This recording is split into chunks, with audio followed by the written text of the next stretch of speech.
Video ini menggemparkan dunia maya. Seekor paus orca menerkam pelatihnya, menyeretnya ke dalam air, dan menenggelamkannya. Korban disebut bernama Jessica Ratcliffe. Kejadiannya dikatakan terjadi di Pacific Blue Marine Park. Cerita ini menyebar dengan cepat, memicu ketakutan dan rasa ingin tahu. Tapi, apakah ini benar-benar terjadi? Hari ini, kita akan mengungkap kebenaran di balik hoaks ini, membedah teknik manipulasi yang digunakan, dan melihat tragedi nyata yang menginspirasi kisah palsu ini.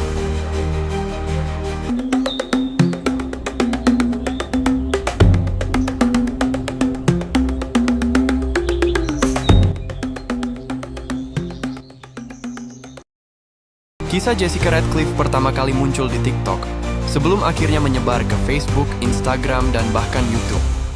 Dalam narasinya, Jessica adalah seorang pelatih senior yang dicintai semua hewan laut di taman tersebut. Hingga suatu hari, seekor paus orca yang dikatakan tak pernah menunjukkan agresi sebelumnya, tiba-tiba menyerang di depan penonton yang histeris. Banyak orang langsung percaya karena terlihat seperti cuplikan berita asli.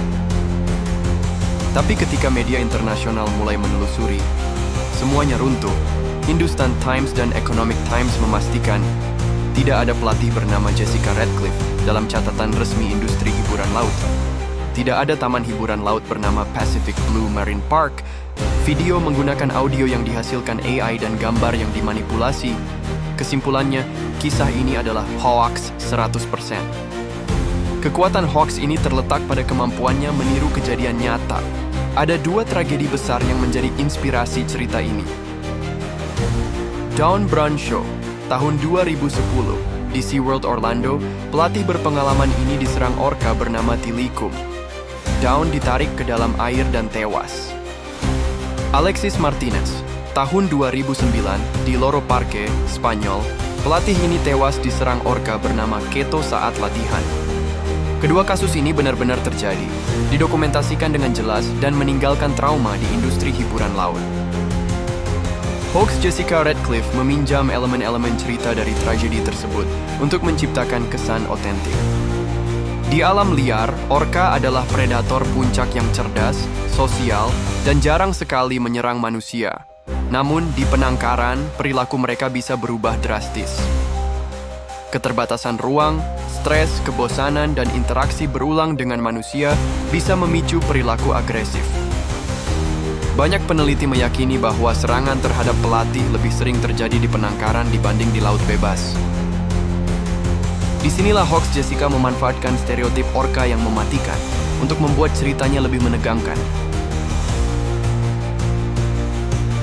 Berbeda dengan hoax zaman dulu, video Jessica Ratcliffe dibuat menggunakan teknologi canggih, audio narasi kemungkinan dibuat dengan text-to-speech AI. Visualnya memadukan cuplikan stok video orca, ditambah filter, efek suara, dan potongan tragedi nyata. Hasilnya, video yang terlihat seperti rekaman kejadian asli. Inilah bahaya dunia digital modern. Kita bisa menciptakan peristiwa yang tak pernah terjadi, tapi terlihat nyata di mata jutaan orang. Jessica Ratcliffe tidak pernah ada. Pacific Blue Marine Park hanyalah fiksi. Video yang kamu lihat di media sosial hanyalah hasil manipulasi. Namun tragedi nyata yang menjadi inspirasinya memang pernah terjadi dan mengubah pandangan dunia tentang pertunjukan hewan laut. Kebenaran kadang membosankan bagi sebagian orang, tapi di balik cerita dramatis, seringkali ada fakta yang jauh lebih penting untuk dipahami. Jadi lain kali saat kamu melihat video viral, berhenti sejenak, periksa kebenarannya, dan jangan biarkan kita menjadi korban dari kebohongan yang terlihat nyata.